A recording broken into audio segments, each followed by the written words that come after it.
So I got this comment on Facebook. It's always on Facebook that I get these kind of rants of people, like, I don't know, kind of triggered by some of my content.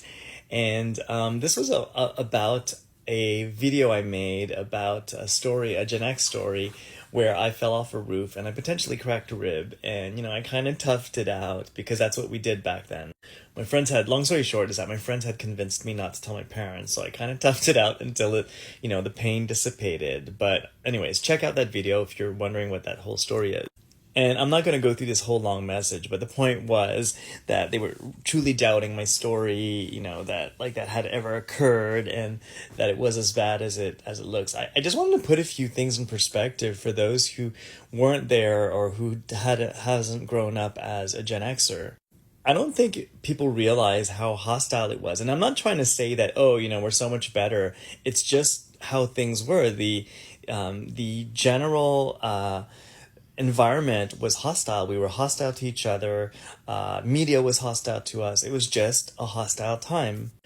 And I'll give you a few examples. So I know another user kind of talked about it, but we literally our parks were super dangerous. We had this death contraption that, it was kind of like a game of chicken, who could do the craziest stunts on it.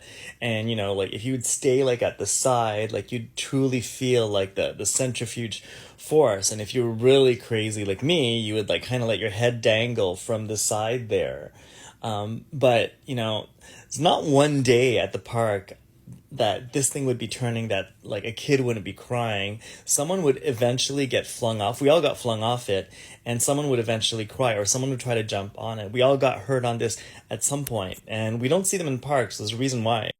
Or these seesaws. I don't know when they stopped putting them in parks, but obviously it's with these work really well when the weight is balanced, but what would often happen is that, well, there's two things. You would either play between these two and you'd get hit at the back of the head by one of these, or you'd try to get on and someone would jump off the other side, and you'd get sure enough, you'd at some point get this in your face or under the jaw. That all happened to us as well, or we saw it happen.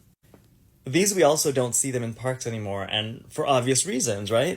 And just getting back to my story about falling off roof, that was one example of so many. I fell off the roof once, I fell off the garage once, I fell off out of a tree twice, out of one, those swings, those lounge swings. Sometimes they had a roof over it. I fell off the roof of that and took the roof with me. It fell on top of me. So we were climbing on all sorts of things, right? And falling was just the thing that happened. And thank God that I didn't hurt myself more, right? And I'm totally not glorifying it, because what we don't talk about is, the sadder things that happen. There's what's going on here? The sadder things that are happening. I've had friends who got hit by a car, friends with concussions. We were riding bikes without helmets. Sure enough, it's going to happen. We got into pretty bad accidents. I was lucky, but it wasn't the case of all of us. And we don't talk a lot about that, but that also happened, right?